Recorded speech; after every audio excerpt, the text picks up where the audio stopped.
여자가 그 나무를 본 적, 먹음직도 하고 보암직도 하고 지혜롭게 할 만큼 탐스럽기도 한 나무인지라 여자가 그 열매를 따먹고 자기와 함께 있는 남편에게도 주매 그도 먹은지라. 창세기 3장 6절의 말씀입니다. 이 말씀은 이제 아담과 하와가 타락하는 중에 장면 중에서 여자가 먼저 이제 선악과를 먹게 되는데 그 과정을 이제 설명한 구절이죠. 다른 성경도 뭐 말씀이 많이 은혜롭지만 창세기 1장, 2장, 3장은 읽으면 읽을수록 굉장히 좀 뭐라 볼까요? 깊은 맛이 있다라는 그런 생각을 많이 하게 됩니다. 그래서 여자가 먼저 선악과를 먹고 그 과정을 다 설명해 주는데 그 과정 중에 이제 오늘 본문의 전할 말씀과 관련지어서 눈에 띄는 구절이 있는데 그것은 뭐냐 하면 이 선악을 알게 하는 나무의 과일, 보통 선악과라고 그러죠. 이 선악과를 바라볼 때 여자가 느끼는 감정입니다. 감정.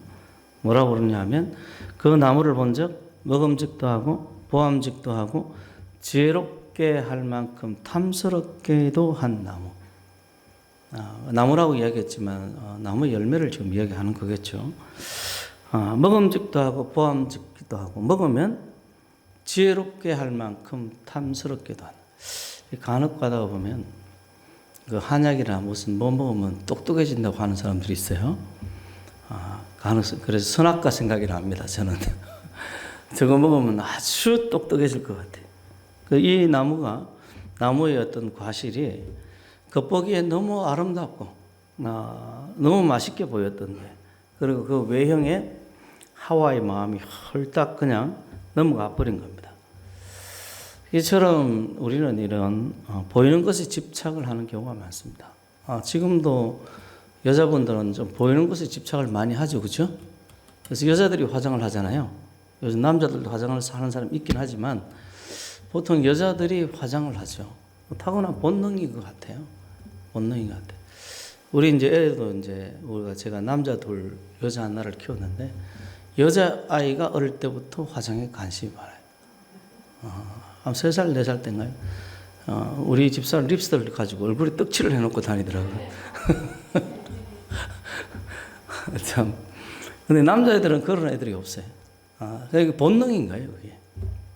외모에 관심이 많은 것, 외형에 관심이 많은 것. 물론 남자들도 그렇습니다.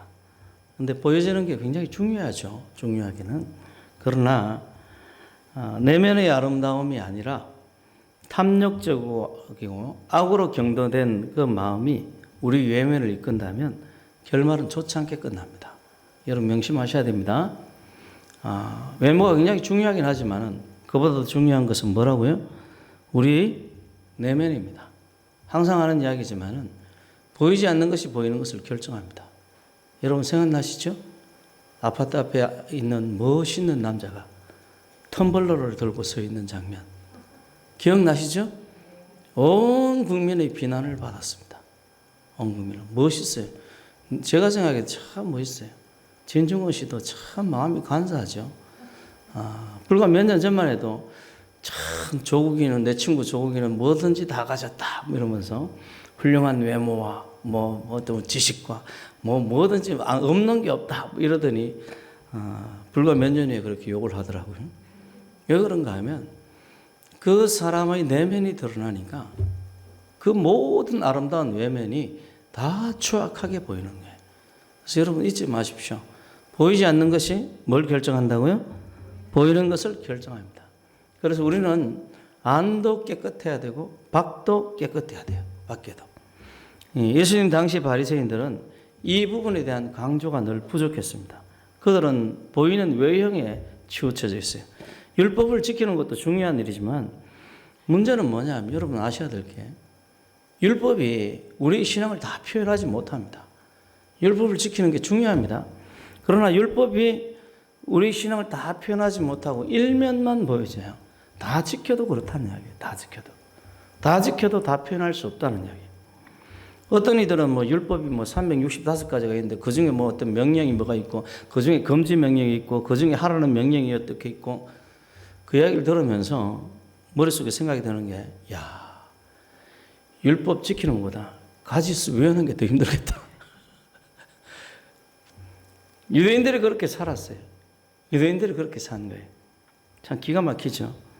율법은 우리 신앙을 다 표현할 수 없습니다. 현대를 살아가는 우리에게 더구나가 3,500년 전에 주어진 그 율법이 우리 신앙을 표현한다는 것은, 적용한다는 것은 굉장히 어렵고 힘든 일이에요. 자, 그러면 어떻게 할 것인가? 하나님께서 우리를 부르신 것은 하나님의 백성으로 살아가게 하려 함인데 어떻게 하면 하나님의 백성으로 살아갈 것인가? 하나님께서 우리에게 주신 선물이 있는데 바로 예수입니다. 예수 그리스도예요. 하나님께서 율법 같은 어떤 구체적인, 정말 이건 이렇게 하라, 저건 저렇게 하라, 이런 구체적으로 어떤 법률을 주셔서 우리에게 지키게 하셨지만은 이것은 온전한 것이 될 수 없다는 것도 하나님께서 아셨어요. 하나님의 뜻을 완전하게 나타낼 수가 없었습니다. 그래서 제사 제도를 주신 거예요. 그보다 훨씬 뛰어나고 훨씬 훌륭하고 훨씬 우월한 그 선생을 우리에게 주셨는데 그 선생이 바로 예수 그리스도입니다. 그래서 우리는 예수를 모방하면 돼요.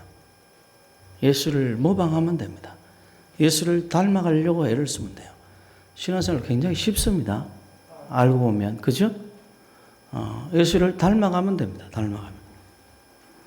그래서 이제는 이제 어려운 율법을 배우고 해석하기보다도 우리는 예수님을 닮으려고 애를 씁니다.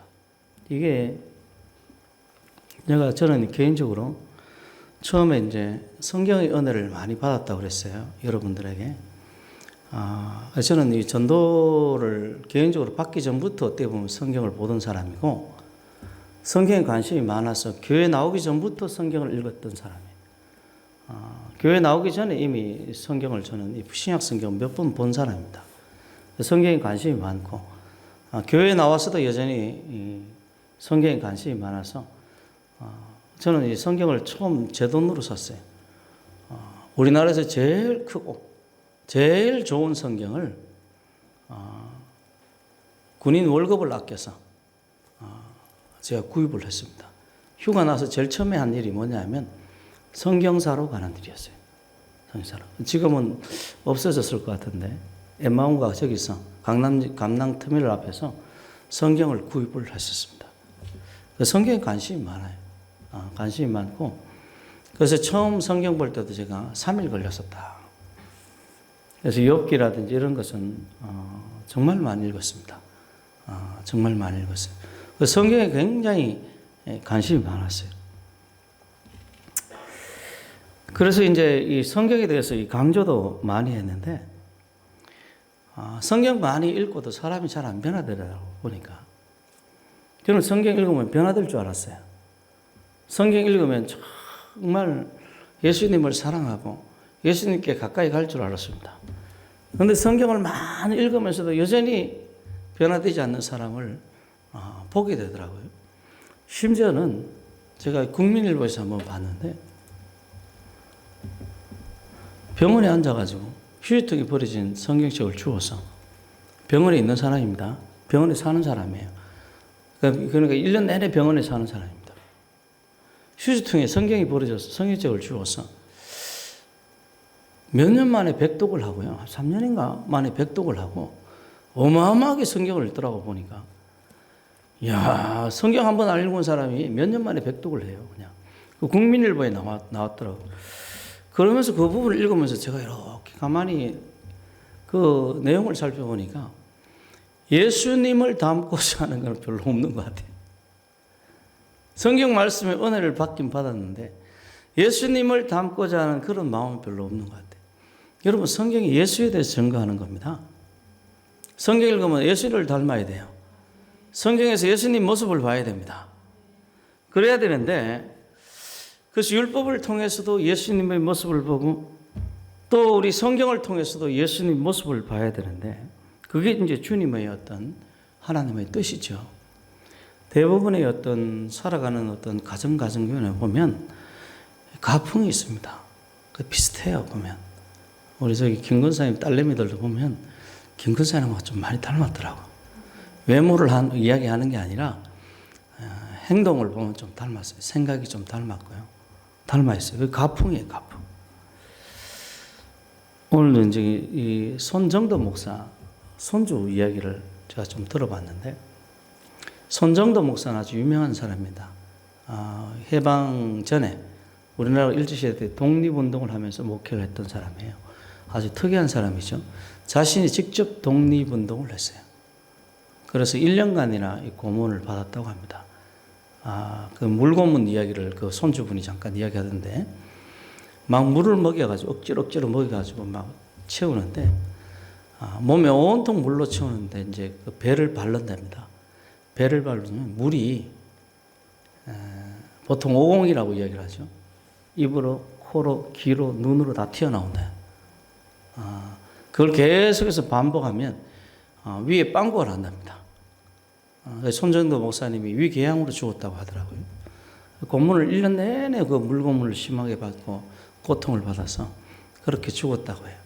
그 손정도 목사님이 그렇게 유명한 독립운동가고 교회사에서도 아주 특이하신 분이에요. 이분이. 근데 나는 몰랐는데 이분의 아들이 손원일 씨더라고요. 우리나라 해군 창설하신 분입니다.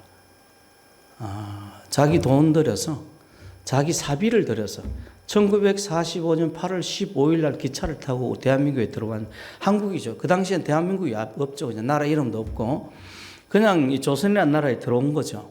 들어와서 보니까 8월 15일 날 기차를 타고 저기 만주에서 들어오는데 해방이 되었다는 소식을 듣는 거예요. 서울에 도착하자마자 한 일이 뭐냐면 해군을 창설하는 일입니다. 내가 해군을 만들 테니까 우리 해군 만들자 이래서 자기 돈 들여서 자기 집 가산을 다 팔아가지고 해군을 만들었던 거예요. 그게 이제 해군이 원형이 되는 거죠. 원형이 되었는데 이분이 해병대도 이분이 창설했습니다. 창설했는데 이분이 손정도 목사님 아들이더라고요. 보니까. 그래서 보면서 나라를 위해서 일하는, 나라를 위해서 자기 목숨을 바치고 헌신하고 이런 것들이 하나의 가풍이구나. 가풍이구나. 그래서 이 아들 손원일 씨도 일제시대 때 뭐 한 달 동안 물고문을 받았다고 하더라고, 또 이야기를 하더라고. 그 손주분이 이야기를 하는데, 그래서 나라를 위해서 헌신한 이야기를 쭉 하더라고요. 그래서 이 자기 할아버지 손정도 목사는 얼굴도 못 본 채로 죽었으니까 알 수가 없고, 손원일 제독이죠. 이 제독에 대해서는 자기 아들이니까 자기 이야기를 쭉 하더라고요. 한 달에 한 번 얼굴 보기도 힘든 아버지. 그런데 나라를 위해서 충성하니까 아들도 역시 그걸 배우는 거예요. 이 가풍입니다, 가풍. 이 가문에 흘러내려오는 일종의 정신이고 일종의 문화고 사상이에요. 그래서 훌륭한 아버지 밑에 보면 훌륭한 아들이 있는 경우가 많습니다. 안 그런 경우도 있어요. 간혹 가다가 짝퉁도 나오기도 합니다. 하는데 뭐 그런 경우도 있어요. 가끔 가다 범죄자의 집안에서 범죄자가 나오는 게 보통이지만은 범죄자의 집안에서 또 선한 사람이 가끔 가다 나오기도 해요. 그 인생 역전을 이루는데 대표적인 게 뭐냐면 예수를 믿는 겁니다. 예수를 믿는 나부터 자신의 가문보다도 이제는 그리스도를 배워가는 거예요. 그리스도를. 어떤 집들은 정직함이 강조되어서 정직함이 물려내려오는 집이 있고, 어떤 집들은 굉장히 활동적입니다. 그 사업가 집안의 자식들이 보면 사업하는 경우가 많아요. 의사 집안 자녀에게는 뭐가 나와요? 의사 나오는 경우가 많습니다. 그래서 우리 안철수 씨 아버지도 의사죠. 의사예요. 의사. 그래서 이 법률가 집안에서는 또 법률가가 나오는 경우도 많습니다. 그래서 그런 것들이 이어져 내려가는. 자연스럽게 부모가 살아가는 것을 어릴 때부터 보고 듣고 그렇게 해서 자신의 몸에 배이는 거예요. 시키지 않아도 어른이 되면 부모들과 아주 비슷한 행동들을 합니다. 그래서 이 자녀들이 공부를 잘하고 싶은 자녀들을 만들고 싶으면 뭐 하면 된다고 그랬어요? 내가 집에서 뭐 하면 됩니까? 공부하면 돼요. 책 보면. 책을 보고 공부하고 있으면 됩니다. 그럼 자녀들이 그거 보고 계속 배워요. 자녀들이 고스톱을 잘 치게 하고 싶다 이러면 뭐 하면 됩니까? 부모가 고스톱 치는 거 보여주면 돼요. 제가 그거 보고 자란 사람입니다. 그거 보고 자란 사람이라 화투라고 그러면 뭐 아주 쫙 이렇게 그러던 사람이에요. 그러니까 이 보고 배우는 거예요. 이 아주 보고 배우는 게 제일 쉬운 이 학습 능력입니다. 보고 배우는 게 제일 쉽게 다른 것을 배울 수 있는 방법이에요. 그걸 하나님께서 예수님을 통해서 우리에게 보여주신 거예요. 하나님께서 하나님의 교회가 하나님의 백성으로 살아가길 원하고 하나님의 자녀로서 살아가길 원하는데 제일 대표적인 예수님을 이 땅에 보내서 예수님을 바라보면서 신앙생활을 하신 거예요. 여러분들이 늘 누구를 봐야 됩니까? 예수님을 바라봐야 돼요. 예수님. 하나님 나라에서 예수님을 바라보며 예수님에게 배우기를 하나님께서 원하셨던 거예요. 그래서 우리가 이게 지금 예배를 드릴 때도요. 예수님 찬양하고 예수님께 기도하고 예수님에 대한 이야기를 듣고 하나님의 그러한 의도가 그대로 예배에 고스란히 담겨져 있어요. 예배에 참석하는 것만 해도 그래서 예수에 대해서 생각하고 또 생각하게 만듭니다. 그래서 예배가 굉장히 중요해요. 한국교회가 성공한 이유 중에 하나가 많은 사람들이 새벽 기도회를 들잖아요. 새벽 기도회가 부흥회의 어떤 핵심 포인트입니다. 왜냐하면 새벽 기도하면서 맨날 예수님에 대해서 찬양하고 기도하고 예수님의 말씀 듣고 그러니까 그게 몸에 배이는 거예요. 그래서 한국교회가 급속도로 성장했던 겁니다. 여러분 교회가 성장하려면 훌륭한 크리스천들이 있어야 됩니다. 그런데 이 예배가 그 기독교인들을 그렇게 만들었던 거예요. 그래서 참 자연스럽게 그래서 예수님을 닮아가고 예수님에 따르는 신앙생활을 하고 있는 그런 경우가 예배를 통해서 이루어지는 겁니다. 그래서 목사는 엉망이라더라고요. 목사가 엉망이어서 말씀도 엉망으로 전해도요. 만약에 여기서 제가 이 성경 말씀 전하는데 뭐 코미디 웃기는 이야기만 한다든지 뭐 이런 이야기를 하면 그 말씀에 무슨 내용이 있겠습니까? 그냥 엉망인 거죠. 엉망이라 할지라도 예배를 통해서 묵도하고 기도하고 찬송하는 그 순간에 이 찬송한 대부분의 내용이 예수님에 대한 내용이고 예수님 닮자는 이야기 아닙니까? 예수님이 은혜를 받았다. 그런 신앙의 고백들 아닙니까? 그것을 통해서 크리스찬들이 예수님을 닮아갔던 거예요. 그래서 목사보다 훌륭한 장로들 한 교회에서 그렇게 수없이 많이 일어난 겁니다.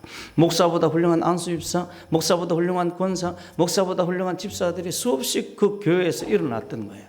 일어났던 거예요. 그게 한국교회 부흥의 비결입니다. 예배를 자주 하니까, 자주 막 자꾸 드리니까. 이런 일을 하는 것은, 예수님을 닮고자 하는 일은 우리가 예수를 믿을 때 우리 안에 오신 성령께서도 동일한 일을 하십니다. 요한복음 16장 13절에 진리의 성령이 오시면 그가 너희를 모든 진리 가운데로 인도하시리니 그가 스스로 말하지 않고 오직 들은 것을 말하며 장래 일을 너희에게 알리시리라.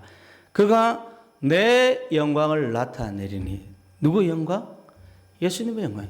성령께서 내 영광, 성령께서 예수의 영광을 나타내니 예수의 것을 가지고 너에게 알리겠습니다. 성령의 역사는 그래서 우리를 하여금 예수에 대해서 가르쳐주고 예수를 나타내게 합니다.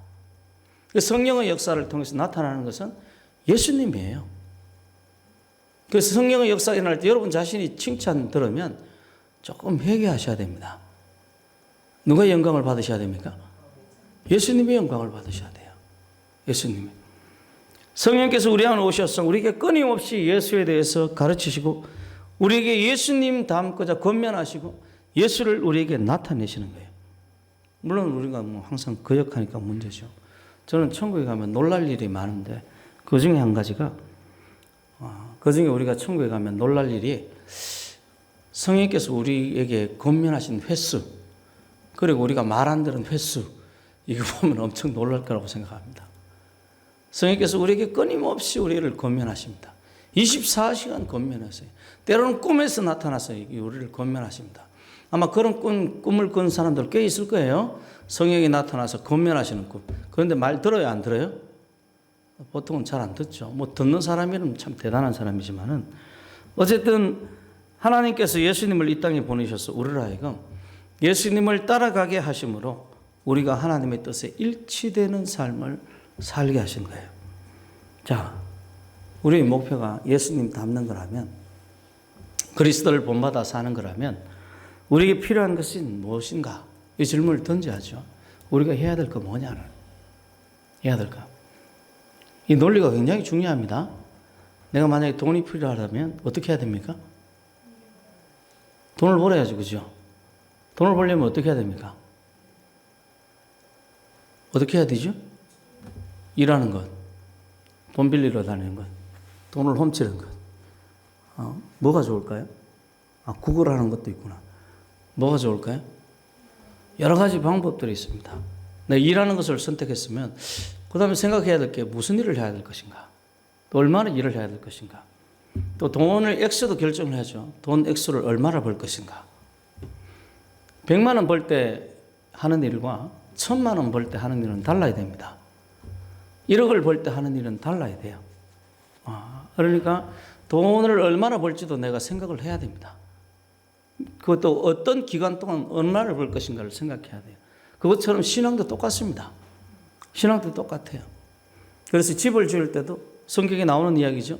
기초를 얼마나 팔 것이고 비용은 얼마나 들 것인가, 이런 걸 생각해야 되듯이 신앙생활도 똑같아요. 예수님을 닮고자 할 때 예수님을 닮는 목표가 우리에게 주어졌어요. 하나님께서 이 목표를 우리에게 주셨어요. 그럼 내가 무엇을 해야 될 것인가, 어떻게 해야 될 것인가, 이런 것을 생각해야 돼요. 내가 예수님 닮기 위해서 가장 먼저 해야 될 일은 뭐냐? 아주 단순합니다. 예수님을 닮으려면 예수님 누군지 알아야죠. 그렇지 않습니까? 저는 아까 부른 453장의 그 찬송 참 좋아합니다. 예수님 알기 원하는 일, 내 평생의 소원, 내 평생의 소원. 예수님 이런 굉장히 이 찬송 좋아해요. 좋아합니다. 물론 찬송을 다 외지는 못합니다. 그래서 짧게 끝냈어요. 짧게 끝냈는데 이 찬송을 굉장히 좋아하는 이유가 그 찬송이 내 마음을 그대로 드러내는, 예수님 닮기 위해서 우리에게 필요한 것은 예수님을 알아가는 겁니다. 오늘 본문 속에서도 어려움을 극복할 수 있는 방법, 고난을 극복할 수 있는 방법, 참으로 모든 얼매기 쉬운 죄에서 벗어날 수 있는 방법에 대해서 이야기를 할 때 예수님이 하셨던 일을 가르치는 거예요. 예수님이 어떤 일을 하셨는가, 그 일에 대해서 제시해 주는 거예요. 그 예수님을 아는 거거든요. 그게 예수님을 닮거나 따르는 것은 예수님을 아는 지식이 없다면 불가능한 미션입니다. 보지도 못하고 알지도 못하고 누군지도 모르는데 어떻게 닮아갑니까? 닮아가려면 알아야죠. 만나야죠. 만져야죠. 그를 적극적으로 그가 누군지, 그가 품은 생각이 뭔지, 그가 살아가는 방식이 뭔지, 생활 습관이 뭔지, 무엇을 위해 사셨는지 그걸 알아야 예수님을 닮아가죠. 말로만 예수님 닮기원 이러면 닮아집니까? 안 닮아집니다. 제일 중요한 것이 예수님의 내면을 알아야 돼요. 겉모양만 알아서는 소용이 없습니다. 예수님이 어떤 마음을 가지고 사역했는가, 그걸 알아야 됩니다. 예수님을 알 때 그래서 예수님을 닮을 수 있어요. 그래서 우리가 해야 될 일은 뭐냐면 예수님 알기 위해서 힘을 써야 돼요. 지나가는 꽃을 보면서도 예수님을 생각하길 원합니다. 지나가는 사람들을 보면서도 예수님을 생각하길 바랍니다. 그게 예수님 아는 방법이에요. 성경을 읽으면서도 예수님의 모습에 대해서 관찰하려고 애를 쓰시길 바랍니다. 복음서 한 구절을 보면서 내가 이 복음서 한 장을 봤다, 여기서 끝나는 것이 아니라 이 복음서에 나타난 예수의 모습이 어떤 모습인가. 신약 성경 이 서신서를 보면서 이 서신서 구절 한 구절 읽었다, 이게 내가 만족할 것이 아니라 이 서신서 속에 나타난 이 사도들이 보았던 그 예수가 누군가, 사도들이 느꼈던 그 예수가 누군가, 사도들이 본받고자 했던 그 예수님의 모습은 어떤 모습인가, 이걸 봐야 됩니다. 여러분, 이걸 보면 로마서가 다르고요, 저기 어디 베드로서가 다르고요, 야고보서가 다 다릅니다. 그 사람들이 보았던 예수의 모습이 조금씩 다 달라요. 그게 뭐냐면 예수의 다른 면이에요. 여러분, 제 모습이 어떻게 보입니까? 지난주하고 좀 다르게 보이죠? 머리 깎았습니다. 그것도 아주 역대급으로 짧게 깎았습니다. 아주 미용사 사장님이 손이 엄청 빠르더라고요. 이 정도예요, 정말. 와, 손이 빠르더라고요. 그 빠르는과 동시에 떨어지는 내 머리털과 처음으로 여기 면도 비슷하게 해놨더라고 보니까. 여기 깎은 것은 처음에 이렇게 면도로 이렇게 쫙 보면 허옇게 드러나 있어요. 다르죠? 이렇게 봐도 좀 다르죠? 달라요. 사도들도 예수님을 이렇게 본 거예요. 정면으로 본 예수의 모습, 옆으로 본 예수의 모습, 예수의 뒷모습, 사도들이 본 모습이 다 다릅니다. 그걸 다 우리가 종합해서 우리 머릿속에 예수님은 이런 것이다, 이런 모습을 가졌다라고 이렇게 우리가 생각하고 유추해내야 되는 거예요. 그래서 하나님께서 우리에게 이 성경을 주신 겁니다. 예수님께서 영생이라는 것은 뭐냐? 라고 설명을 해주셨는데, 영생이란 뭐죠? 저렇게 이야기하면 안 돼요. 영원히 사는 거 맞긴 맞아요. 맞긴 맞는데, 영생이라는 예수님이 설명해 줬어요. 영생이라는 게 뭐냐는, 참 하나님과 그가 보내신 자 누구를 아는 것? 예수를 아는 게 영생이다. 영생이다. 예수님 아는 게 영생이라는 거예요. 예수님 아는 게 영생. 많은 사람들이 기도할 때 동기는 하나님 뭐 필요하니까 뭐 주세요. 돈 100만이 필요하니까 돈 주세요. 하나님 사업에 좀 잘 되게 해주세요. 이런 필요를 구하는 기도를 사람들이 대부분 합니다. 그러나 하나님께서 실제로 우리에게 원하는 것은 예수님을 아는 지식입니다. 왜 우리의 필요를 들어주시는가 하면 믿음을 가지고 성경 말씀을 보고 믿음을 가지고 예수님을 따르라는 이야기예요. 믿음을 가지라. 믿음을 가지게 하기 위해서 우리에게 기도에 응답해 주시는 겁니다. 그래서 우리의 필요를 구하는 것도 굉장히 중요한 일입니다. 여러분 필요하면 구하십시오. 그러면 주십니다. 우리의 필요를 구하는 것도 중요하겠지만 사실 우리가 기도할 때 정말 집중해야 될 것은 예수를 아는 지식입니다. 이를 위해서 기도하고 이를 위해서 성경 읽고 이를 위해서 우리의 삶을 살아갈 때 우리가 예수를 알게 되고 예수님 닮게 되고 우리 속에 하나님의 형상을 이루어가게 돼요. 그럼 우리가 하는 모든 행동이 누가 하는 행동이 되는 겁니까? 예수님이 하는 행동이 되는 거예요. 우리가 무슨 기도를 하든지 우리 주님께서 응답하시는 상태가 됩니다. 물론 이런 상태가 되는 경우는 극히 드물겠지만 어쨌든 논리는 그렇다는 거예요. 우리 주님께서 요한일서에 그렇게 이야기하겠죠. 무엇이든지 그의 뜻대로 하나님의 뜻대로 구하면 다 100% 들어주신다는 거예요. 우리가 예수님을 닮을 때 그런 역사가 일어난다는 겁니다. 그래서 우리 필요를 구하면서 하나님을 거역하면서 하는 것보다는 기도 응답을 받는 빠른 비결이 뭐냐 하면 예수님을 닮는 겁니다. 예수님을 닮는 거예요. 그래서 신앙이라는 것은 복잡하게 생각하면 굉장히 복잡해집니다. 저도 젊은 날에 많은 사람 성경에 관심이 많기 때문에 알레고리칼 하는 성경 해석이라고 그러죠. 지금 저기 신천지라든지 이런 데서 하는 성경 해석이죠. 어떻게 생각하면 다 섭렵을 해봤어요.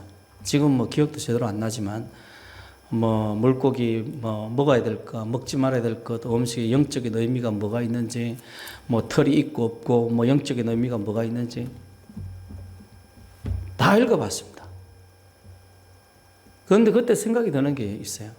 하나님께서 구원을 이렇게 어렵게 만드셨을까? 하나님께서 영생이라는 것을 이렇게 어렵게 만드셨을까? 하나님께서 이렇게 복잡한 과정을 거쳐야만 주님의 백성이 되게 하셨을까? 하나님 백성 되는 게 이렇게 복잡하고 이렇게 어려울까? 하나씩 하나씩 영예를 다 배워야 되니까. 그렇지 않습니다. 하나님께서 신앙을 굉장히 단순하게 만드셨어요. 아주 명확합니다. 바로 예수 그리스도를 바라보면 돼요. 할렐루야. 그래서 성경을 보면서도 여러분 영예할 필요 없어요. 영예를 할 필요가 없습니다. 뭐 여리고를 내려가는데 마귀가 어쩌고 이런 거 할 필요 없어요. 거기서 뭐만 바라볼 수 있으면 되는가 하면 예수님이 어떤 분인가에 대한, 예수님이 누구인가에 대한, 예수님을 아는 지식을 거기서 습득하면 됩니다. 선한 사마리아인 비유에서 예수님의 모습을 볼 수 있다면 어떤 모습을 볼 수 있는가 하면 아무도 돌보지 않는 사람을 돌보는 예수님의 모습을 거기서 봐야 됩니다. 불쌍한 사람, 소망이 없는 사람을 누가 돌봐요? 이 사마리아 사람이 돌보는 거예요. 우리가 그런 사람이 되라는 거예요. 그 말은 뭐냐면 예수님이 그런 분이라는 거예요. 여러분 세상에서 외면받고 세상에서 고통받고 여러분들이 정말 세상 사람들이 여러분을 보기에 아무런 가치가 없는 사람이라고 생각할지라도 딱 한 분 우리를 사랑하시는 분이 계시는데 누굽니까? 예수 그리스도입니다. 그리고 이 예수는 모든 세상보다 크신 분이에요. 예수님의 사랑을 믿으시길 바랍니다. 그 사랑 안에 머물러 있으려고 애를 쓰시는 분이 되길 바랍니다. 선한 사마리아인의 비유에서 그런 예수님의 모습을 보아야 돼요. 보면서 나도 그 예수님을 닮으려고 애를 쓰면서 예수님처럼 가난한 자에게 돌보는 거예요. 정말 소망 없는 자들에게 돌보는 거예요. 정말 그들에게 희망이 되어주는 거예요. 그랬던 사람들이 우리 믿음의 선배들이고 수많은 믿음의 선진들이 그 삶을 살아가서 이 세상을 변화시켜줬던 겁니다. 우리 대한민국도 그러한 사람들에 의해서 변화될 줄로 믿습니다. 여러분들이 바로 그러한 성도가 되시기를 주의 이름으로 축원합니다. 그래서 예수님을 아는 기도, 이런 것들은 우리 삶만 변화시키는 것이 아니라 온 사회를 변화시키는 거예요. 좋은 신앙이 되기 위해서 그래서 훌륭한 학력이나 재산이 필요한 게 아닙니다. 중요한 것은 우리 마음이에요. 내가 주님을 따를 마음이 있느냐는, 예수님을 아는 지식을 가질 마음이 있느냐는, 예수님을 닮을 마음이 있느냐, 이게 정말 중요한 겁니다. 그래서 송정도라는 사람도 역시 그러한 사람이었어요. 그러한 사람이었고 예수님을 닮고자 제일 이 어머니도 아주 훌륭한 신앙인이었는데 간증을 들어보면 손정도 목사가 어릴 때 예수를 믿고 어머니를 전도했던 거예요. 외모에 치우쳐서 하와와 아담은 타락했습니다. 마귀의 미혹을 받은 것도 있지만 선악과를 볼 때 너무 먹고 싶게 생긴 거예요. 너무 탐나게 생긴 거예요. 결과적으로 그 아름다움이 현혹되어서 하나님을 버렸습니다. 우리는 어쩌면 우리 어깨를 우쭐우쭐하게 하는 많은 것들이 하나님의 말씀을 어기게 하고 하나님을 떠나게 할 수 있습니다. 여러분도 기억하십시오. 내 어깨를 우쭐우쭐하는 게 하는 것이 나라에게 하나님을 멀어지게 하는 거예요. 예수님의 당시에 바리새인들이 그런 신앙생활을 했어요. 그들에게는 사람에게 보이는 기도, 사람에게 보이는 금식, 사람에게 보이는 11조, 사람에게 보이는 구제, 이런 것들을 중요하게 생각했습니다. 그러나 예수님은 그들에게 말씀하시기를 화 있을진저, 저주받을지어다가 화 있을진저 바리새인이여, 너희가 박하와 운양과 모든 채소와 11조는 드리되 공의와 하나님께 대한 사랑은 버리는도다. 그러나 이것도 행하고 저것도 버리지 말아야 할지니라.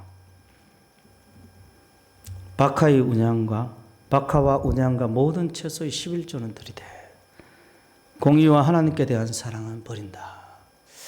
이걸 읽다가 제가 궁금해졌던 게 있어요. 우리 집사람이 요즘에 옥상에서 농사 짓는다고 농사 짓는데 당신 11조 드리나? 상추의 11조? 안 드려? 드리고 있어요? 교회에다 헌신하는 걸로. 우리 송일사님도 상추의 11조 상추 안 키웁니까?